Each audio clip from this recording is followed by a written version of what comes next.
Gary, we're here a couple of hours after Donald Trump's just won the US election. Can you tell our viewers a little bit about your initial thoughts on the impacts short-term and medium-term on the bond market? Certainly, it's very, very soon after the result has been announced, so it is very much early days.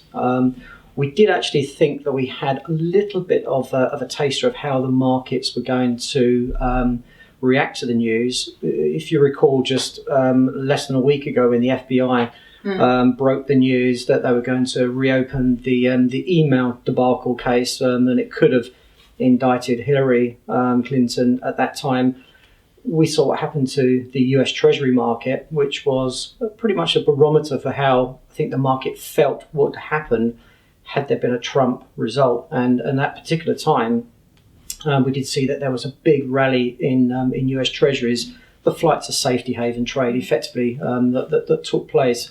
Since then, obviously, the markets have settled down, and the FBI said there was no case to answer for. So we being the market, felt that we had it covered about how things were going to react.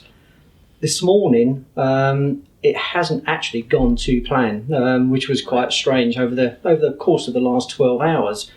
The benchmark 10-year US Treasury has moved in a range between 172 and 189, which is quite a considerable move for that particular instrument. I would actually hasten to say that the US Treasury, when I left the desk to come here and have a chat with you, the US Treasury was exactly where I'd left it when I went home yesterday evening. So it looks like that the market is taking the news slightly more benign than maybe we have been led to believe by the press. It's actually the equity markets that seem to have sort of taken the brunt of the volatility. When I came in very early this morning, futures were indicating that it was going to be the best part of 3.25% off in the S&P index. That, over the course of the morning, seems to have actually sort of come back quite considerably. And after it was announced that Trump had actually won, that sort of retrenchment had actually continued, which is a bit of a surprise.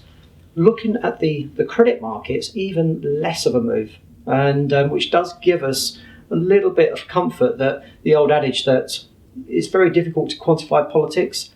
Political events do have their place, but ultimately the markets drive themselves, and it's more central bank activity than political events actually sort of have an impact on where bond prices are moving.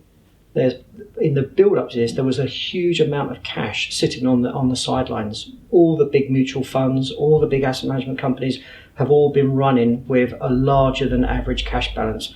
That cash needs to go to work. Big US mutual funds, remember, don't like going into the year end showing big cash balances when they report. And I think a lot of this movement, this dampening down of the volatility, is that cash looking for somewhere to sort of now put itself as we get towards the final throes of 2016. The one thing I would just bear a little bit of caution on, though, the biggest event, or what we believe, are the central bank events. Central banks definitely have an impact on markets, probably more so than the politicians. Politicians is a lot of rhetoric, but quite honestly, whoever is in power, they're always dampened down the actual real events by the machine, the sort of that runs the government behind. And here, the House of Representatives and the Senate have an awful lot of say in what legislation Trump can and cannot do.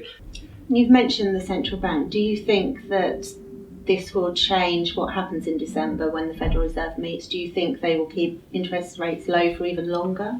I think, going back to my earlier point, that a Trump victory does certainly increase the uncertainty, and the central bank, certainly we're talking about the Fed here, and looking at what they're going to do with Fed funds in December.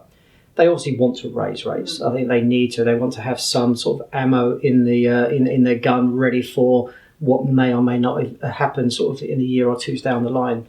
That said, the economy is recovering, but it's recovering in a far sort of slower sort of pace than maybe they'd hoped and anticipated.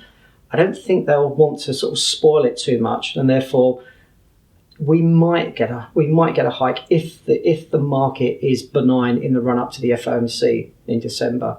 If there's the slightest bit of uncertainty over this election where markets volatility is greater than we've seen over the last few hours, then maybe they will delay. Of course, the other thing to note is that in January, the voting members of the FOMC rotate. Right. So there are 4 that are actually coming off the voting member panel and 4 that are coming on.